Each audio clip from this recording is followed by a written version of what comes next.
For these 6 content creators, the pursuit of viral fame became their final performance, from dangerous stunts to elaborate hoaxes. These are the stories of TikTokers whose last videos became their lasting legacy. It was July 18th, 2024, and the temperature in Las Vegas had reached 112 degrees by late afternoon. Heat shimmered across an industrial corridor west of the Strip, where most warehouses had closed early, and traffic thinned out until only occasional delivery vehicles passed through. The long, empty frontage roads cutting between storage lots and repair shops had become unofficial filming spots for small creators who wanted open pavement and clean backgrounds without crowds. Jake Martinez, 22, arrived just before sunset to record a short TikTok dance challenge he hoped would improve his low-visibility account. He had spent the previous weeks posting small edits and car-related clips, but none had gained traction. The dance trend had surged quickly, and he picked the location because he had used it before and rarely saw passing vehicles. A small tripod held his phone on the shoulder facing the road, capturing the sun dropping behind low industrial roofs and casting long shadows across the asphalt. He tested the camera framing twice, stepping backward into the lane to make sure the moves stayed centered. According to investigators, the footage showed him adjusting his position and restarting the recording several times. With the heat easing and light turning orange, he began a full run of the challenge, focused on keeping time with the music and maintaining his alignment within the frame. His attention stayed fixed on the phone and the choreography, and the recording later showed he rarely looked toward the roadway after stepping into position. Roughly 20 seconds into the take, a Ford Transit delivery van entered the frontage road from the opposite direction.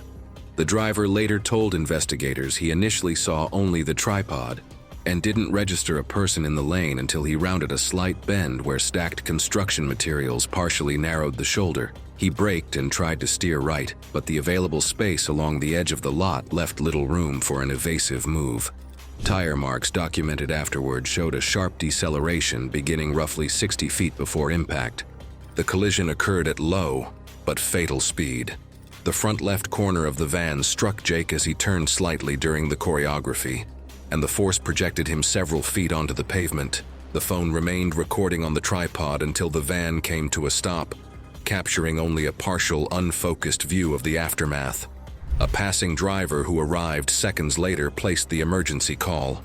Responders reached the scene within 9 minutes.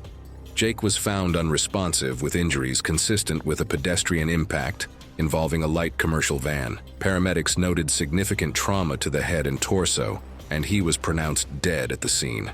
His phone was recovered intact, and investigators later reviewed the final clip, which confirmed he had been performing the challenge in the lane with no awareness of the approaching van.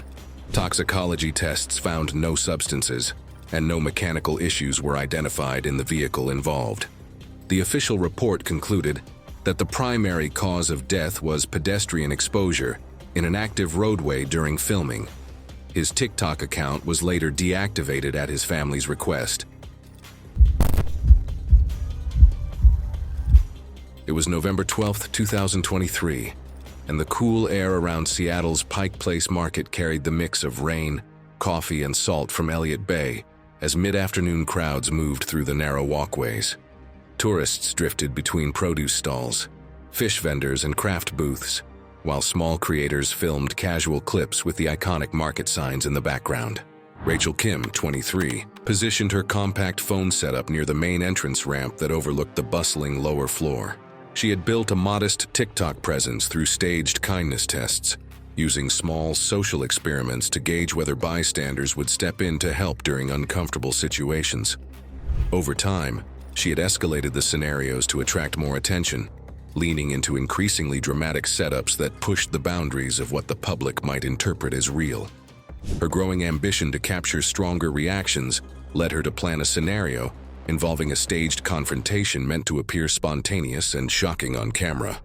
For the challenge, Rachel recruited her friend Marcus to simulate an aggressive grabbing incident. The idea was simple. Marcus would approach her suddenly, create a brief struggle over her bag, and flee a short distance before being stopped by a hidden cue from Rachel. Multiple phones positioned around the walkway would capture the reactions of bystanders who believed they had just witnessed an actual attempted snatching. The setting created complications Rachel had not accounted for. The market was unusually crowded that day, and the combination of tight corridors, steep walkways, and heavy foot traffic meant any sudden disturbance drew immediate attention. As the cameras recorded, Marcus moved into position and carried out the planned action. The public's reaction was far quicker and more forceful than Rachel anticipated. Several nearby shoppers moved toward the pair almost instantly, while others alerted security or stepped into the surrounding space to block exits. Within seconds, multiple people intervened, forming a semicircle around Rachel and Marcus as confusion spread. The realistic appearance of the grab created genuine alarm, and the tight market layout caused crowd compression that made movement difficult. Rachel attempted to de-escalate by stepping forward and gesturing, but the noise and crowd movement made it unclear what she intended. The commotion drew the attention of an off-duty Seattle police officer shopping nearby. The officer approached and separated Rachel and Marcus from the surrounding bystanders. He asked them to remain in place while he radioed for on-duty units, noting inconsistencies in their behavior that suggested the situation might not be what it initially appeared. Multiple onlookers stayed nearby, uncertain whether the incident was resolved. As the officer moved a short distance away to relay information, Rachel abruptly grabbed two of her phones from the ground setup and attempted to leave the area. She moved toward the market staircase, leading to the lower levels, weaving through a crowd of people who had gathered along the walkway. The concrete steps were wet from light rainfall earlier in the day, and the combination of speed, moisture, and congestion created a hazardous descent. Partway down, she slipped on the slick surface and fell forward, tumbling down several steep concrete steps. Witnesses saw her strike her head during the fall. Market security and bystanders attempted to assist while paramedics were called. Medical personnel arrived within minutes, but Rachel was pronounced dead at the scene due to severe head trauma. Investigators later confirmed that Rachel and Marcus had staged the incident for a social experiment video, and that Rachel had been planning more dramatic scenarios to increase her content's impact. It was May 7th, 2023, and the spring weather in Austin, Texas brought perfect conditions for outdoor activities as the city's famous music and arts scene prepared for another busy weekend of festivals and events. The vibrant cultural atmosphere and year-round outdoor lifestyle had made Austin a magnet for lifestyle influencers and fitness content creators seeking to showcase the active Texas lifestyle. Brandon Walsh adjusted his waterproof phone case and positioned his camera equipment at the edge of his apartment complex's pool, preparing for what he had promoted as his most extreme fitness challenge yet. At 24, the fitness TikToker had built a following of 2,900 followers through increasingly dangerous workout challenges that combined athletic performance with breath-holding stunts performed in various water locations throughout Austin. Brandon's brand was built around what he called the Aqua Fitness Revolution, a concept based on the idea that underwater workouts provided superior results compared to traditional gym exercises. His content featured him performing exercise routines while submerged, holding his breath for extended periods while completing modified workouts on pool floors. The pressure to maintain his reputation as the underwater fitness king led Brandon to plan his most ambitious challenge yet, the Ultimate Breath Hold Challenge, where he would attempt to perform underwater exercises while holding his breath for progressively longer periods. That evening, Brandon began his TikTok livestream from his apartment complex pool after hours, having gained unauthorized access when the area was closed to other residents. Over 1,200 viewers tuned in to watch as he explained his plan to complete increasingly difficult underwater exercise sets while pushing his breath-holding limits, with his poolside camera capturing the action from above the water surface. The live stream showed Brandon entering the pool and beginning with basic underwater exercises, surfacing every 30 to 60 seconds to breathe and interact with his chat. For the first 15 minutes, Brandon successfully completed various exercise sets with reasonable surface intervals between attempts. However, as he attempted his final challenge, performing continuous underwater exercises while holding his breath for as long as possible, he pushed beyond safe limits. The combination of physical exertion and extended breath holding caused him to lose consciousness underwater without warning. The live stream captured Brandon suddenly becoming motionless on the pool floor, his body floating face down as the camera continued recording from poolside. Viewers initially assumed he was fully committed to the challenge before realizing something was wrong when he remained completely still for over a minute. Brandon Walsh was found unconscious and submerged in his apartment complex pool, while over 1,200 viewers watched his live stream. Multiple viewers called 911 after realizing the emergency, and paramedics arrived within 7 minutes to find him floating face down in the water. Despite immediate resuscitation attempts, he could not be revived after being underwater for an estimated 4 to 5 minutes. The medical examiner determined that Brandon had drowned after losing consciousness due to shallow water blackout, a condition that occurs when oxygen levels drop during breath-holding activities, particularly when combined with physical exertion. The incident highlighted the serious risks associated with breath-holding challenges and underwater fitness content on social media platforms.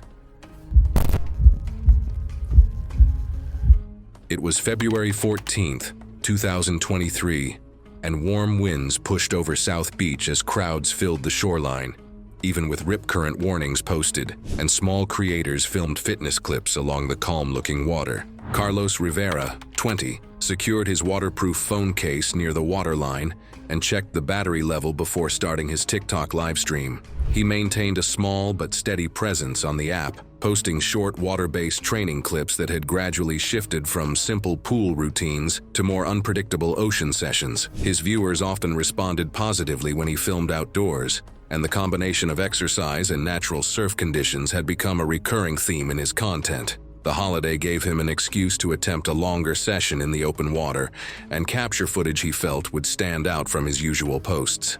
To capture additional angles, he asked his friend Miguel to accompany him in a kayak positioned offshore. Miguel remained within a moderate distance to avoid interfering with swimmers and to stay stable in the uneven water. The plan was simple. Carlos would complete several circuits near the buoy line, and Miguel would track his movement from the side while staying within paddling range. Carlos began his TikTok live stream in the early afternoon. The footage showed him entering the ocean near a lifeguard tower and moving through waist-deep water as he prepared for the first set of exercises. The early portion of the stream captured several short swimming intervals, treadwater holds, and climbing movements on and around a low man-made jetty used to break the surf. The waves were mild but inconsistent, and the current shifted noticeably as he moved between points. After roughly 15 minutes, Carlos swam farther out to begin a final sequence of intervals. As he approached the deeper section beyond the buoy line, the current changed direction and began pulling steadily away from the shore. The recording captured him adjusting his strokes and altering his angle repeatedly as he attempted to reach calmer water. Miguel's footage showed Carlos trying to move perpendicular to the pull, but his pace slowed and his kick weakened after the earlier exercises. Within minutes, the current carried him past the point where lifeguards typically identify drifting swimmers. The combination of distance, glare, and crowd activity along the shoreline made it difficult for anyone on land to immediately recognize that he had been displaced. Miguel attempted to paddle closer, but was pushed off course by uneven waves and could not reach Carlos safely. At 3:47 p.m., Miguel placed an emergency call from the kayak while maintaining visual contact. The recording continued as Carlos attempted to stay afloat, but his strokes became irregular and his head slipped beneath the surface multiple times. He disappeared below the water approximately 180 to 200 yards offshore. Local ocean rescue units responded first, with Coast Guard crews joining once the search extended farther offshore. The combined response arrived within 25 minutes, but the active rip and choppy conditions delayed the search. His body was recovered 3 hours later, with the official cause of death listed as drowning due to exhaustion and rip current entrapment. Investigators later noted that his phone contained several messages from followers encouraging him to attempt a more demanding ocean session that day, though none were determined to have directly influenced his decisions. It was August 29th, 2024, and the late summer heat in Phoenix reached a brutal 118 degrees. as residents throughout the desert city sought air-conditioned refuge from the punishing Arizona sun. The extreme temperatures created a dangerous environment where even brief exposure to direct sunlight could cause serious health problems, making it one of the most challenging climates in North America for outdoor activities. Derek Johnson adjusted his phone tripod on the concrete patio of his apartment complex, preparing for a thermal shock challenge he created to test his body's limits by alternating between extreme heat and sudden cold. At 19, the fitness TikToker had built a following of 2,600 followers through increasingly extreme temperature-based challenges that combined workout routines with dangerous environmental conditions. Derek's brand was built around the concept of thermal conditioning, a practice he claimed could build mental toughness and physical resilience through exposure to extreme temperatures. His content featured him performing workouts in hot weather and taking ice baths, attracting viewers who were fascinated by his apparent tolerance for temperature extremes. Derek had been escalating these challenges for months, spending longer periods in more extreme conditions while dismissing concerns about the health risks. The thermal shock challenge represented Derek's most ambitious temperature stunt yet, spending 45 minutes exercising in the 118-degree Phoenix heat while wearing extra layers, followed by an immediate plunge into an ice bath he had prepared in his apartment's small bathroom. He had filled the bathtub with cold water and several bags of ice, planning to shock his overheated system with the sudden temperature change. That afternoon, Derek began his live stream from his apartment patio, explaining the challenge rules to over 780 viewers while wearing a hoodie and sweatpants in the scorching heat. The stream showed him performing jumping jacks and push-ups in the heavy clothing, his face quickly becoming flushed as sweat began soaking through the fabric. After 30 minutes in the extreme heat, Derek was showing clear signs of heat exhaustion, including heavy sweating, labored breathing, and unsteady movement, but he continued the outdoor portion of his challenge. The live stream captured him becoming increasingly disoriented as his core body temperature rose, his speech becoming slurred as he pushed through the final 15 minutes of heat exposure.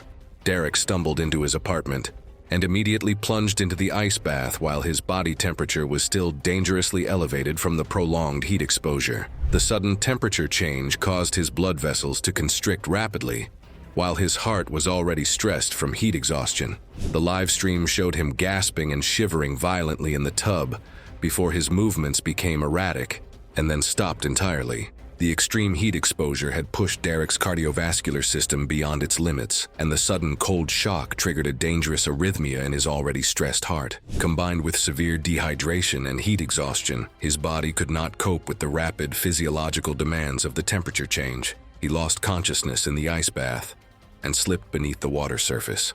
Derek Johnson died from drowning after losing consciousness due to heat exhaustion and cardiac arrhythmia triggered by the extreme temperature change. Emergency responders arrived within 8 minutes of the 911 call placed by concerned viewers, but Derek had been submerged for several minutes and could not be revived. The medical examiner determined that the combination of severe heat stress and sudden cold exposure had caused his heart rhythm to become fatally irregular, leading to his collapse in the water. The incident highlighted the serious cardiovascular risks associated with extreme temperature challenges, particularly for young people who may not recognize the warning signs of heat-related illness. Derek's death led to increased awareness about the dangers of thermal shock content on social media platforms, with medical experts emphasizing that rapid temperature changes can trigger dangerous heart rhythm problems, even in healthy individuals.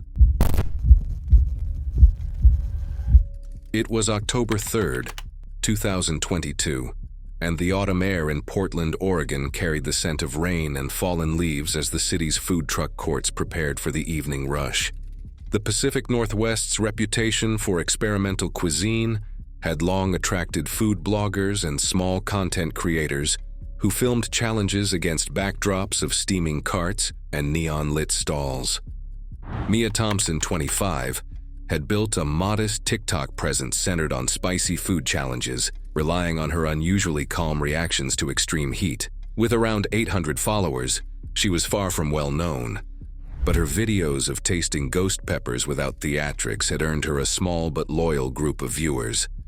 In the months leading up to October, she had been escalating her content, buying hotter peppers from specialty shops and developing persistent heartburn from frequent exposure to capsaicin. She planned an extreme heat challenge that she considered her boldest attempt so far. Her goal was to eat 10 different peppers, from habaneros to Carolina Reapers, during a single live stream without taking any form of relief. The peppers were arranged in a row on her kitchen counter, each one more potent than the last. Her ring light reflected faintly off the metal sink, and her phone was secured to a tripod facing the cutting board. As the live stream began, more than 150 viewers joined. Mia started with moderate varieties, narrating her experience while maintaining the upbeat energy that defined her content. The first several peppers followed the pattern her followers were familiar with: flushing skin, watery eyes, a forced smile. She continued, despite clear discomfort, pausing only to catch her breath between bites. The challenge escalated sharply when she reached the Carolina Reapers and Trinidad Scorpions. These peppers contain capsaicin levels capable of triggering intense coughing spasms, and the live stream recorded her struggling to speak clearly as the heat overwhelmed her. At pepper number 8, she doubled over briefly, coughing violently before regaining her posture. Several viewers commented that she appeared unsteady. When she consumed the 10th pepper, a large Carolina Reaper, the irritation intensified. The video showed her coughing repeatedly, with her breathing becoming erratic as bouts of coughing interrupted any attempt to speak. What began as a typical reaction to extreme heat quickly shifted. Approximately 1 minute after the final pepper, she experienced a sudden, forceful coughing fit that caused her to inhale sharply mid-spasm. Investigators later concluded that capsaicin-laden pepper mash entered her airway during this reflex, obstructing airflow. The live stream captured her attempting to clear her throat while her breathing became increasingly strained. Viewers saw her rhythmically clutch the counter as she tried to inhale, but the obstruction prevented adequate airflow. Her face reddened deeply, then gradually lost color. She collapsed out of frame less than 2 minutes after the aspiration event began. Viewers called emergency services, with responders arriving within 9 minutes. Paramedics found her unresponsive on the kitchen floor with no signs of external trauma. Resuscitation efforts continued during transport, but she could not be revived. The medical examiner later confirmed that the cause of death was acute airway obstruction, resulting from aspiration during a severe coughing episode triggered by high-concentration capsaicin exposure.